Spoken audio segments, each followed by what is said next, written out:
বিসমিল্লাহির রহমানির রহিম। এই স্লোগান বন্ধ করতে হবে ভাই। ভাই, কালো গেঞ্জি, স্লোগান বন্ধ। আসতে ভাই, কথা শুনতে হবে তো, কথা বলতে এসছি না। আচ্ছা, কোনটা শুনবেন, আমার বক্তব্য না স্লোগান? হ্যাঁ, কোনটা শুনবেন, বক্তব্য না স্লোগান? তাহলে শান্ত হয়ে বসতে হবে। বিসমিল্লাহির রহমানির রহিম। উপস্থিত আজকের এই নির্বাচনী জনসভায় উপস্থিত ঢাকা ৮ আসনের প্রিয় এলাকাবাসী, উপস্থিত ধানের শীষের প্রার্থী জনাব মির্জা আব্বাস, উপস্থিত আমার দলীয় সহকর্মী এবং নেতৃবৃন্দ, আসসালামু আলাইকুম। কেমন আছেন আপনারা? আলহামদুলিল্লাহ। এখন আমি আপনাদেরকে দেখার পরে, দেশে আসার পরে আলহামদুলিল্লাহ ভালো আছে। এখন প্রিয় ভাই বোনেরা, এই যে আমরা আজকে এখানে একত্রিত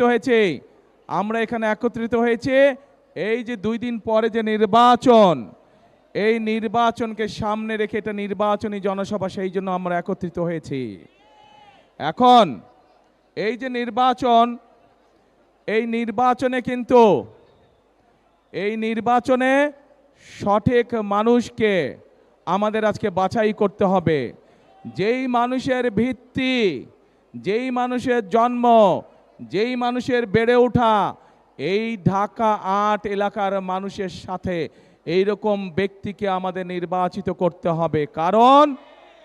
কারণ যে মানুষটি সারা জীবন আপনাদের সঙ্গে ছিল, যে মানুষটি এই এলাকার মানুষের দুঃখ কষ্ট সম্পর্কে ধারণা আছে, এই এলাকার মানুষের বিপদ আপদে যেই মানুষটি সারাক্ষণ ছিল, এরকম মানুষ যদি আমরা বাছাই করতে পারি, তাহলে সামনে যদি কোনো সমস্যা হয়, যেই মানুষটি এলাকার সমস্যা সম্পর্কে ওয়াকিফাল আছে, সেই মানুষটিকে আমাদের বাছাই করতে হবে। কারণ এলাকার সমস্যার সমাধান করতে হলে, এলাকার মানুষের দুঃখ কষ্ট গোছাতে হলে বাইরে থেকে কেউ এসে কি করতে পারে?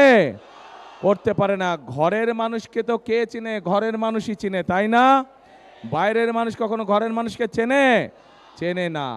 আরেকটা গুরুত্বপূর্ণ কথা ভাই, এই যে ধানের শীষ, এই যে বিএনপি, নির্বাচনের পরে একটি জনগণের সরকার ইনশাল্লাহ গঠিত হবে। কিন্তু এই মুহূর্তে চিন্তা করে দেখেন তো, এই মুহূর্তে যেই রাজনৈতিক দলগুলো নির্বাচন করছে, তার মধ্যে কোন দলটার দেশ চালানোর অভিজ্ঞতা আছে? দেশ চালানোর অভিজ্ঞতা একমাত্র বিএনপির আছে। এবং শুধু অভিজ্ঞতাই নয় তারেক, শুধু অভিজ্ঞতাই নয়, একই সাথে বিএনপির দেশ এবং দেশের মানুষকে নিয়ে সঠিক কর্ম পরিকল্পনা আছে। দেশ এবং দেশের মানুষের ভাগ্য পরিবর্তনের জন্য কর্মসূচি আছে বিএনপির একমাত্র। বিএনপির যেহেতু অভিজ্ঞতা আছে, সেই অভিজ্ঞতার আলোকেই আমরা আমাদের কর্ম পরিকল্পনা এবং আমাদের কর্মসূচি আমরা জনগণের সামনে উপস্থাপন করেছি।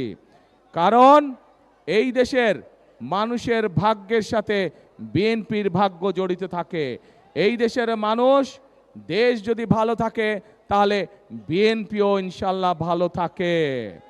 প্রিয় ভাই বোনেরা, আমরা এই যে সামনে মঞ্চের সামনে বহু মা বোনেরা বসে আছেন, এরকম সারা বাংলাদেশে কোটি কোটি মা বোনেরা আছেন। বাংলাদেশে প্রায় 20 কোটি জনসংখ্যা।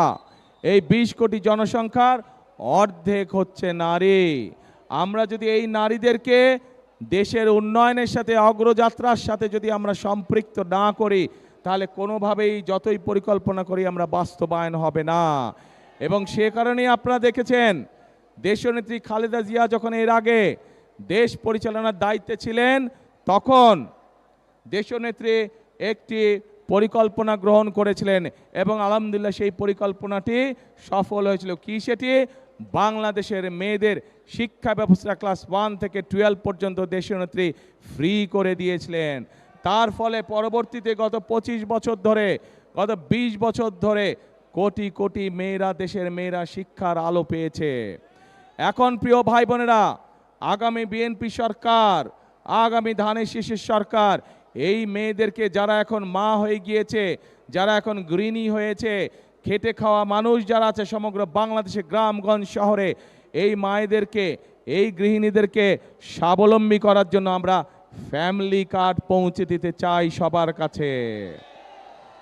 এই ফ্যামিলি কার্ডের মাধ্যমে আমরা আমাদের মায়েদের কাছে, গৃহিণীদের কাছে আমরা প্রতি মাসে সরকারের পক্ষ থেকে একটি সহায়তা পৌঁছে দিব এবং আমরা বিশ্বাস করি এই সহায়তা আস্তে আস্তে প্রত্যেকটি পরিবারকে, সেটি গ্রামে হোক, দুস্থ পরিবার হোক, সেটি শহরে হোক, যাদের এইটা প্রয়োজন, আস্তে আস্তে এই সহযোগিতার ফলে পরিবারগুলি ধীরে ধীরে স্বাবলম্বী হয়ে উঠবে এবং একটি একটি করে সকল পরিবার স্বাবলম্বী হলে পর্যায়ক্রমিকভাবে বাংলাদেশ স্বাবলম্বী হয়ে উঠবে। প্রিয় ভাই বোনেরা, এখানে আজকে আমাদের ধানের শীষের প্রার্থী, আপনাদের এই এলাকার সন্তান জনাব আব্বাস সাহেব একটু আগে বলেছেন এলাকার তরুণদের, এলাকার যুবকদের কর্মসংস্থানের সমস্যা আছে, কর্মসংস্থানের সমস্যা আছে। এই সমস্যা শুধু ঢাকা ৮ নয়, এই সমস্যা শুধু ঢাকা মহানগরী নয়, সমগ্র বাংলাদেশে এই সমস্যা এবং এর জন্য আপনাদের প্রিয় দল বিএনপি কর্মসূচি এবং পরিকল্পনা গ্রহণ করেছে। আমরা বাংলাদেশে আগামী 5 বছর ইনশাআল্লাহ 1 কোটি কর্মসংস্থানের সুযোগ সৃষ্টি করব। 1 কোটি কর্মসংস্থান। আমরা দেশে বিনিয়োগকারীদেরকে উৎসাহিত করব, বিদেশ থেকে বিনিয়োগকারীদেরকে আমরা আমন্ত্রণ জানাবো। দেশে মিল কারখানা তৈরির মাধ্যমে যেমন আমরা একদিকে বেকার সমস্যার সমাধান করব, একইভাবে আমরা এই ঢাকা ৮ সহ যত জেলা আছে প্রত্যেক জেলায় একটি এবং ঢাকা মহানগরীতে বেশ অনেকগুলো আমরা vocational institute, training institute, technological institute এবং আইটি সংক্রান্ত বিভিন্ন ইনস্টিটিউট আমরা তৈরি করব। সেখানে আমাদের তরুণ সমাজের ছেলে হোক মেয়ে হোক তাদেরকে আমরা দক্ষ নাগরিক হিসাবে ধীরে ধীরে গড়ে তুলব, যার ফলে তারা দেশেই হোক নিজেদের কর্মসংস্থান তৈরি করে নিবে পারবে, দেশেই হোক তারা নিজেদের বিনিয়োগের মাধ্যমে, ছোট ছোট বিনিয়োগের মাধ্যমে তারা নিজেদের কর্মসংস্থানের ব্যবস্থা করতে সক্ষম হবে। একই সাথে তারা বিদেশেও যেতে পারবে। যারা বিদেশে যাবে, আমরা দেখেছি আমাদের প্রায় 1.5 কোটি প্রবাসী বিদেশে আছেন।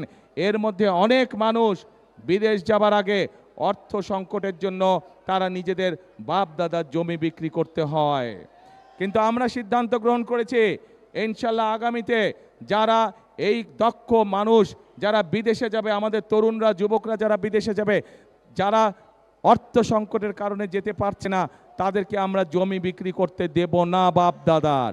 তাদেরকে আমরা সরকারের পক্ষ থেকে ক্ষুদ্র ঋণের ব্যবস্থা করে দেব, যেই টাকা সে ধীরে ধীরে ওখানে কর্মসংস্থান করে শোধ করবে, কিন্তু আমরা বাপ দাদার জমি যাতে বিক্রি করতে না, আমরা সেই ব্যবস্থা গ্রহণ করেছি। প্রিয় ভাই বোনেরা, এখানে আপনারা যারা উপস্থিত আছেন, বহু মানুষ আছেন, তাদের পরিবার আত্মীয় স্বজন অনেকেই গ্রামে বাস করে না? অনেকেই আছেন যারা পরোক্ষ বা প্রত্যক্ষভাবে কৃষি কার্যের সাথে জড়িত। বাংলাদেশের সবচেয়ে বড় পেশা হচ্ছে কৃষি। বহু কৃষক ভাই, কৃষানী বোন আছেন যারা কৃষি কাজের সাথে জড়িত। আমরা সিদ্ধান্ত গ্রহণ করেছি আমরা এই কৃষক ভাইদেরকে, মা বোনদেরকে যেরকম স্বাবলম্বী করার জন্য আমরা ফ্যামিলি কার্ড দিব, এই কৃষক ভাইদেরকে আমরা কৃষি কার্ড দিতে চাই, যার মাধ্যমে আমরা তাদের কাছে সরকারের যে সহযোগিতা ডাইরেক্ট আমরা সেই সহযোগিতা তাদের কাছে পৌঁছতে চাই। শুধু তাই নয় প্রিয় ভাই বোনেরা, আপনাদের আত্মীয় স্বজন পরিবার পরিজন অনেকেই আছেন কৃষক বা কৃষি কাজের সাথে জড়িত। এর ভিতরে যাদের 10,000 টাকা পর্যন্ত কৃষি ঋণ আছে, সেই কৃষি ঋণ ইনশাল্লাহ সুদ সহ আগামী বিএনপি সরকার মওকুফ করবে সারা দেশে। প্রিয় ভাই বোনেরা, বাংলাদেশের মানুষের আর একটি বিরাট সমস্যা আছে, সেটি হচ্ছে স্বাস্থ্য সমস্যা। বাংলাদেশের বহু মানুষ, সেটি শহরেই হোক গ্রামেই হোক, সঠিক সময় অনেক সময় চিকিৎসা পায় না, অথবা যখন অসুখ বিসুখ ছোটোখাটো পর্যায়ে থাকে তখন যদি চিকিৎসা সুবিধা পায় তাহলে তার যেমন খরচ কম হয়, সেও দ্রুত অসুস্থ বোধ করতে পারে, কিন্তু এই সুবিধাটাও হয়ে ওঠে না অনেক সময় মানুষের।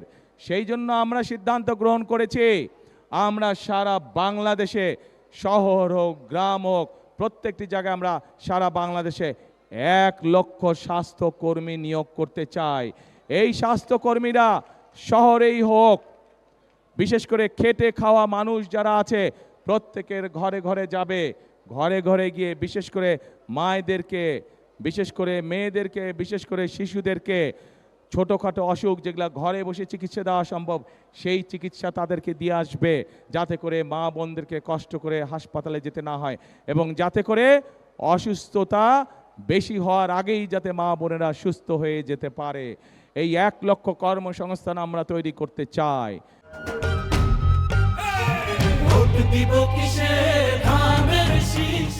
প্রিয় ভাই বোনেরা, আমরা আমাদের দেশের সন্তানদের মধ্যে বহু সন্তান যেমন লেখাপড়ায় ভালো, একইভাবে অনেক ছেলে মেয়ে আছে তরুণ বয়সের, যুবক বয়সের, কিশোর বয়সের অনেক ছেলে মেয়ে আছে যারা খেলাধুলাতেও ভালো।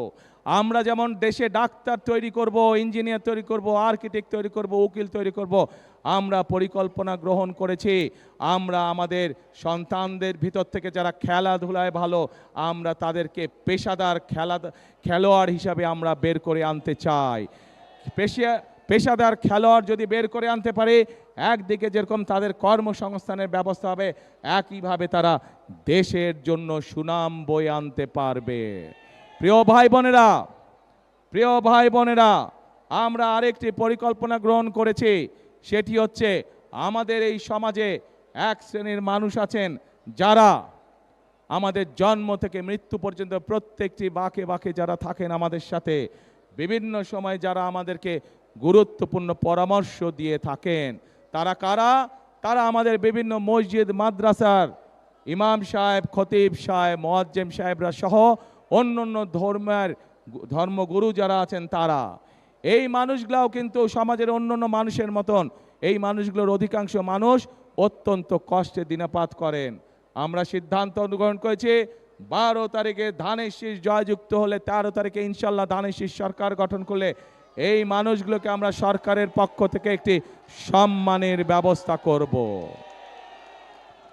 এখন প্রিয় ভাই বোনেরা, আমি আমার বক্তব্যে সংক্ষেপে আপনাদের সামনে দেশ এবং জাতির জন্য অভিজ্ঞতার আলোকে বিএনপি, আপনাদের জনপ্রিয় দল বিএনপি কি পরিকল্পনা গ্রহণ করেছে সেগুলো আমি আপনাদের সামনে তুলে ধরলাম।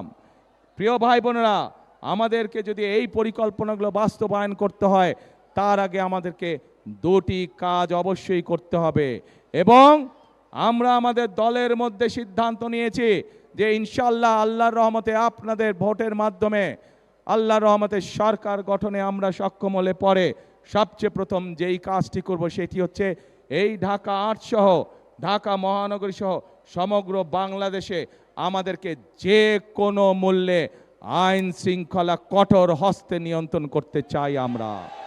আমরা এমন একটি দেশ গড়তে চাই, আমরা এমন একটি দেশ গড়তে চাই যেই দেশে আমার মা বোনেরা নিশ্চিন্তে নিরাপদে দিনের যে কোনো সময় রাস্তাঘাটে চলাচল করতে পারবেন নিরাপদে। আমরা এমন একটি দেশ ধীরে ধীরে তৈরি করতে চাই যেই দেশে ক্ষুদ্র ব্যবসায়ী হোক, মাঝারি ব্যবসায়ী হোক, যে কোনো পর্যায়ের ব্যবসায়ী হোক না কেন, যে কোনো মানুষ যে কোনো চাকরি জীবিকায় পেশাজীবী হোক না কেন, প্রত্যেকে যাতে নিশ্চিন্তে তাদের চাকরি বাকরি ব্যবসা বাণিজ্য করতে পারে নিরাপত্তার সাথে। আমরা এমন একটি দেশ গঠন করতে চাই যে দেশে মানুষ তার পরিবার পরিজন নিয়ে নিশ্চিন্তে তার ঘরে রাত্রে নিদ্রা যেতে পারে। প্রিয় ভাই বোনেরা, একই সাথে আমরা আরেকটি কাজ করতে চাই। আমরা বিগত 16 বছর ধরে দেখেছি বাংলাদেশে বিভিন্ন জায়গায় মেগা প্রজেক্ট হয়েছে, কিন্তু এই মেগা প্রজেক্ট করে আমরা দেখছি যে দেশ থেকে প্রতি বছর $16 বিলিয়ন পাচার করে দেওয়া হয়েছে। অর্থাৎ এই মেগা প্রজেক্টের অন্তরালে মেগা দুর্নীতি হয়েছে। এই মেগা দুর্নীতি হয়েছে, কিছু হাতে গোনা কয়েকটি মানুষের ভাগ্যের পরিবর্তন হয়েছে, কিন্তু সাধারণ মানুষের ভাগ্যের কোনো পরিবর্তন হয় নাই। এবং সে কারণেই আমরা সিদ্ধান্ত গ্রহণ করেছি 2001 সালে খালেদা জিয়া যেভাবে কঠোর হস্তে দুর্নীতি দমন করে বাংলাদেশকে সেই দুর্নীতির তকমা থেকে বের করে নিয়ে এসেছিলেন, ঠিক একইভাবে দুর্নীতিকে আমরা কঠোর হস্তে দুর্নীতির লাগাম আমরা ইনশাল্লাহ আগামী বিএনপি সরকার টেনে ধরবে। অর্থাৎ দুর্নীতি এবং আইন শৃঙ্খলা এটির সাথে কোনো কম্প্রোমাইজ নেই। যে দুর্নীতি করে সে দুর্নীতিবাদ, সে কোনো দলের নয়। যে আইন শৃঙ্খলা ভঙ্গ করে মানুষকে কষ্ট দেয় সে কোনো দলের হতে পারে না, সে অপরাধী। কাজে আইন এদের ক্ষেত্রে আইনের গতিতে চলবে।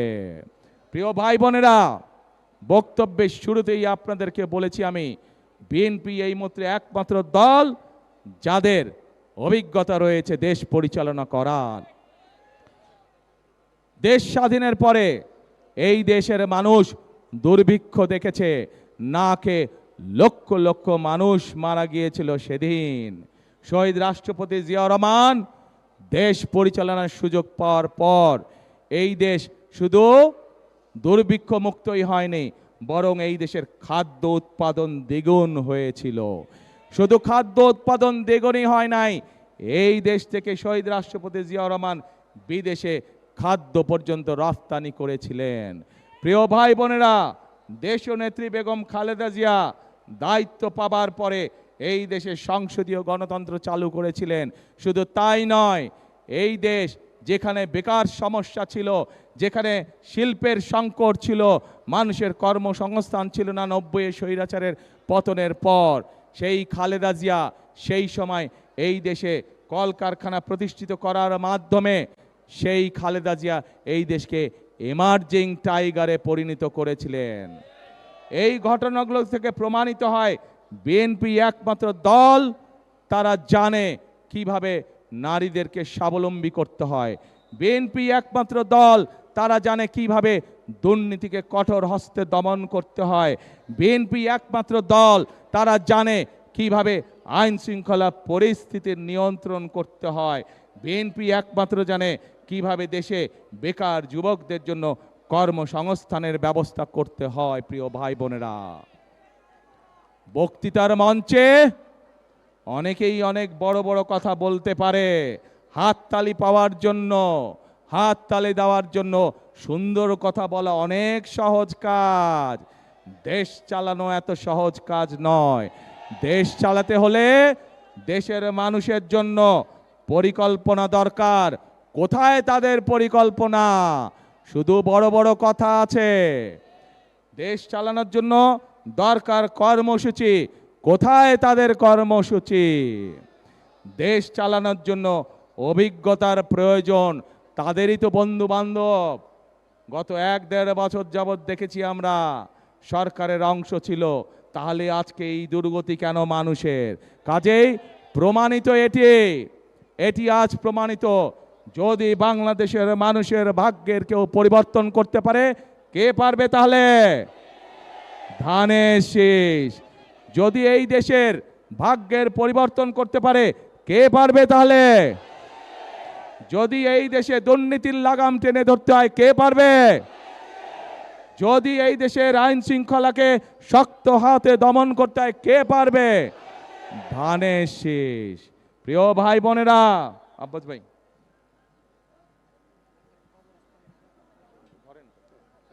আজকে আমি এই এলাকার সন্তান, আপনাদেরই সন্তান। যে মানুষটির জন্ম এই এলাকায়, যে মানুষটির বেড়ে ওঠা এই এলাকায়, যে মানুষটি সকল সময় সকল পরিস্থিতিতে এলাকার মানুষের পাশে ছিলেন, সেই মানুষটি মির্জা আব্বাস সাহেবকে আমি আনুষ্ঠানিকভাবে আজ ধানের শীষ তুলে দিচ্ছি। প্রিয় ভাই বোনেরা, এই মানুষটি অতীতে সারা জীবন যেমন আপনাদের পাশে ছিলেন, 12 তারিখ পর্যন্ত তার পাশে আপনারা থাকবেন। 12 তারিখে আপনারা তাকে ইনশাল্লাহ জিতিয়ে নিয়ে আসবেন। 13 তারিখ থেকে এই মানুষটি সারা জীবন শেষ দিন পর্যন্ত আপনাদের পাশে থাকবে, এলাকার মানুষের পাশে থাকবে ইনশাল্লাহ। প্রিয় ভাই বোনেরা, এখানে আমাদের ধানের শীষের, দাঁড়াও ভাই, স্লোগান না, স্লোগান। এই কালো গেঞ্জি বড় ডিস্টার্ব করে ভাই, আসতে কথা শেষ করে আগে কথা শোনো। প্রিয় ভাই বোনেরা, এখানে ধানের শীষের প্রার্থী আব্বাস সাহেব কয়েকটি কথা বলেছেন, খেলার মাঠের কথা বলেছেন। আমরা এর মধ্যে পরিকল্পনা গ্রহণ করেছি, এই ঢাকার সহ সারা ঢাকা মহানগরীতে অনেক জায়গায় আমাদের সন্তানদের জন্য খেলার মাঠ দরকার, মুরব্বীদের হাঁটাহাঁটি করার জন্য খোলা মাঠ দরকার, এলাকার মানুষের বুক ভরে শ্বাস নেওয়ার জন্য খোলা মাঠ দরকার। ইনশাল্লাহ আগামী 13 তারিখে বিএনপি সরকার গঠন করলে আমরা এই খেলার মাঠে তৈরির কাজে ইনশাল্লাহ হাত দিব। একই সাথে এই এলাকার আরেকটি সমস্যা আছে, জলাবদ্ধতা। আজ আপনাদের সামনে আমি পরিষ্কারভাবে বলে দিতে চাই, ঢাকা ৮ সহ ঢাকা মহানগরী সহ সকল পর্যায়ে যে জলাবদ্ধতা আছে, সবচাইতে দ্রুততার সাথে ইনশাল্লাহ এই সমস্যার সমাধান আমরা করব ইনশাল্লাহ। এবং একটি গুরুত্বপূর্ণ এই এলাকার মানুষের দাবি একটি কবরস্থানের, ইনশাল্লাহ মানুষের যাতে এই সমস্যার সমাধান করা যায়, আব্বাস সাহেব নির্বাচিত হলে ওনার সাথে কথা বলে এলাকার মানুষের যেখানে সুবিধা হয়, যেভাবে সুবিধা হয় ইনশাল্লাহ সেটিও আমরা পর্যায়ক্রমিকভাবে ইনশাল্লাহ বাস্তবায়ন করব। এখন প্রিয় ভাই বোনেরা, আমি তো আপনাদের সামনে আমার দলের পরিকল্পনার কথা তুলে ধরলাম। আমি তো আপনাদের সামনে আমার দলের প্রার্থী আব্বাস সাহেবের যে পরিকল্পনা, যে দাবি, সেইগুলোও আমরা কিভাবে বাস্তবায়ন করব তাও তুলে ধরলাম। ভাই মা বোনেরা, 12 তারিখে আপনাদের পরিকল্পনা কি? বোঝে না, শোনে না, জোরে কি পরিকল্পনা? ধানের শীষ। ইনশাআল্লাহ প্রিয় ভাই বোনেরা, এই ধানের শীষই হচ্ছে বাংলাদেশের স্বাধীনতা, সার্বভৌমত্ব এবং বাংলাদেশের মানুষের ভাগ্যের পরিবর্তনের প্রতীক। আসুন 12 তারিখের নির্বাচনে আমরা ধানের শীষকে নির্বাচিত করে ইনশাআল্লাহ, এবং আমরা 12 তারিখ থেকে দেশ পুনর্গঠনের কাজে হাত দেই। মানুষের ভাগ্যের পুনর্গঠনের রাজনীতি এবং কার্যক্রম ইনশাআল্লাহ আমরা শুরু করি। আছেন নাকি আমার সাথে? ইনশাআল্লাহ দেখা হবে আপনাদের সাথে আবার 12 তারিখের পরে। আল্লাহ হাফেজ। বাংলাদেশ জিন্দাবাদ, বাংলাদেশ জাতীয়তাবাদী দল জিন্দাবাদ। আসসালামু আলাইকুম।